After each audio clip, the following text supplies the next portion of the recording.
भाई वैसे तो गांव लाट से है, सतवीर सिंह कमांडेंट है। नमस्कार दोस्तों, जेड मीडिया में आपका स्वागत है। आज की बात जग्गा के साथ पुरानी मांगों को लेकर जाट समाज फिर हुआ इकट्ठा। तस्वीरें सामने देख सकते हैं। अब कौन कौन सी पुरानी मांगे हैं उनसे बात करने की कोशिश करते हैं और जानने की कोशिश करते हैं कि कौन कौन सी उनकी पुरानी मांगे हैं।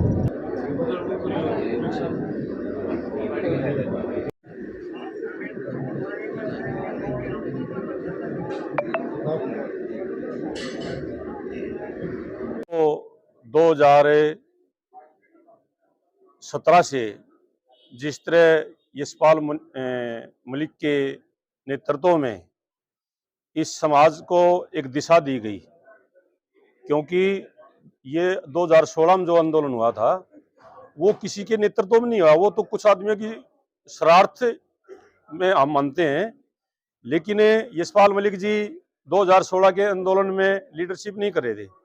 उन्होंने तो इस समाज को एक संभाल कर एक दिशा दी है, और ये समाज पूरे देश के सामने एक मिसाल पेश करी है। जिन लोगों ने इस समाज को बदनाम करने की कोशिश की थी, उन्होंने ये दिखाया है आंदोलन 2 महीने 2017 जनवरी में जो धरने लगाए, तो ये पूरे समाज को, ये देश को बता दिया गया भाई जाट कोई उत्पाती आदमी नहीं है, और न वो किसी का बुरा करना चाहता।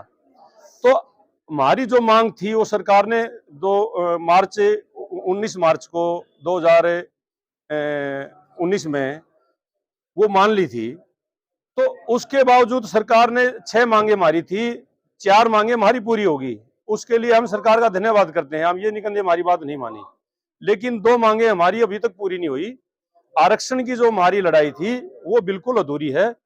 सरकार 10% ईवीसी देकर और वो अपना पीछा छुड़ाना चाह रही है, लेकिन जाट समाज के ऊपर ये लागू नहीं होती ईवीसी, क्योंकि जाट समाज जो जो जो पैटर्न बनाया सरकार ने, वे 100 गज का प्लाट हो, इस तरह की 5 एकड़ से ज्यादा जमीन ना हो। तो जाट समाज के मनमाना दादा के बाप के नाम, परदादा के नाम जमीन है, वो हो सके है 5 एकड़ से ज्यादा है, और उसके पास ट्रैक्टर है भाई, भैंसे हैं, बैल हैं, तूड़ी रखने के लिए काफी जगह चाहिए। 100 गज का उसका वैसे भी काम नहीं चलता। इसलिए इसलिए जो है ना, ये ईवीसी में जाट समाज नहीं जाएगा। जाट समाज को ओबीसी आरक्षण चाहिए। और जो अनट्रेस केस है वो भी सरकार ने कहीं न कहीं, हम ये मानते हैं भाई हमारे साथ धोखा किया। पहली बार तो सरकार ने वो सभी केसें होम सेक्रेटरी से साइन करके हर एक डीसी के पास भेज दिए थे। बाद में पता नहीं क्या साजिश रही, हाई कोर्ट में उसके ऊपर सटे हो गया और वो केस लंबित रह गए। तो हम सरकार से अब भी बाई रिक्वेस्ट ये प्रार्थना करते हैं कि भाई कभी कभी इस तरह के एजिटेशन हो जाते हैं और उसमें कई गलतियां भी हो जाती हैं। तो सरकार को चाहिए कि किसी भी समस्या को का निदान करके उसको पीछे करें। तो जाट समाज भी सरकार से यह अपेक्षा करता है कि भाई जो बच्चे जिनके ऊपर मुकदमे बन गए, हो सकता वो बच्चे उन मुकदमों में थे नहीं, लेकिन किसी के झूठे साचे लिखाए और नाम, वो उन बच्चों पे भी नाजायज मुकदमे हैं। और जिस तरह से जसिया में रैली रखी गई है, हाँ, तो उसमें आगे क्या रणनीति रहेगी? देखो 10 तारीख में जो रैली रखी गई है ना, वो 2 साल, पिछले 2 साल जो चले गए वो कोरोना में भी चला गया, और वो 1 साल पूरा किसान आंदोलन में चला गया। तो जाट समाज ने छोटराम धाम पर कोई बड़ी किसी रैली का आयोजन नहीं करा। अब न कोई कोरोना है न कोई आंदोलन है। आज जाट समाज 10 दिसंबर को बहुत बड़ी रैली का आयोजन करेगा, और ये आज की जो यहाँ सोनीपत जिले की मीटिंग है, ये उसी का एक हिस्सा है। यहाँ लोगों से विचार विमर्श किया जाएगा कि भाई हमें किस तरह ज्यादा से ज्यादा संख्या में लोग जोड़ेंगे और आगे की क्या रणनीति बनाएं कि जाट समाज को आरक्षण भी मिल जाए, और जाट समाज के बच्चों पे जो मुकदमे हैं उन मुकदमों का भी समाधान हो। तो इस विषय पे आज की मीटिंग बुलाई गई है रैली डिस्ट्रिक्ट। में कौन कौन पहुंचेगा, कहाँ से लेकर आए? रैली में हम लोगों ने देखो सभी राजनीतिक लोगों को भी बुलाया है, सभी खिलाड़ियों को भी बुलाया है, जुडिशरी के लोगों को भी बुलाया है, और आईएएस आईपीएस लॉबी के लोगों को भी बुलाया है, दूसरे बड़े अधिकारियों को भी हमने बुलाया है, जो शिक्षाविद हैं उनको भी हमने बुलाया है। हरियाणा के के अलावा बाहर से नहीं, बाहर से ही बोला है। ये जो छोटराम धाम जो बनाया गया है, ये पूरे वर्ल्ड लेवल की एक संस्था है। ये कोई हरियाणा की संस्था नहीं है। इसका JSS जाट सेवा संघ जो संगठन है, ये पूरे वर्ल्ड के लिए है। जहां भी इसमें जो भी जाट समाज है, चाहे वो जाट सिख है, मुसलमान है, हिंदू है, जो भी है, सबको आमंत्रित किया गया है। और वो किसी देश के कोने में बसता हो, सबको यहाँ बुलावा है। जैसे कि कल भी हमारी रोहतक के अंदर एक प्रेस कॉन्फ्रेंस थी। यशपाल मलिक जी जो है वो जाट आरक्षण संघर्ष समिति के राष्ट्रीय संयोजक हैं और उन्होंने और पूरे 22 जून 2022 को दिल्ली के अंदर एक बहुत बड़ी मीटिंग हुई थी जिसमें पूरे भारतवर्ष के लोग थे। 22 तारीख को ही उन्होंने अपनी जिम्मेवारी जो है हमारे को दे दी राष्ट्रीय अध्यक्ष की, और जाट सेवा संघ के जो 26 ट्रस्टी बने हैं उनमें से रणधीर सिंह जी एडवोकेट हैं, कड़ौदा से झज्जर के रहने वाले, उनको जाट सेवा संघ का चेयरमैन बना दिया और उनकी टीम भी तैयार कर दी। MS मलिक के उनके सेक्रेटरी बना दिए। और अभी हमारी एक मुहिम है, पहले हर साल की तरह छठवां जो है स्थापना दिवस छोटीराम जयंती के लिए मनाया जा रहा था, जो 27 नवंबर को मनाना था, लेकिन ब्लॉक समिति और जिला परिषद की काउंटिंग होने के कारण उसको 11 तारीख दिसंबर का हमने डेट तय कर दी थी।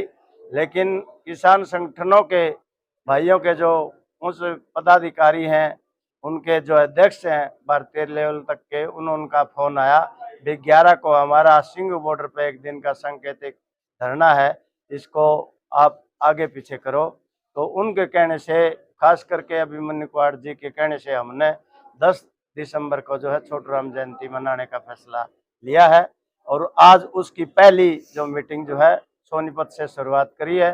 सोनीपत बड़ा बहादुर जिला है, यहाँ के लोगों ने बढ़ चढ़ करके 2016 में भी जो किसान आंदोलन और जाट आरक्षण के लिए लड़ाई लड़ी, और 2017 के अंदर जो 52 दिन धरने चले, लाखों की संख्या में जोड़ी लाट में इकट्ठे हुए थे।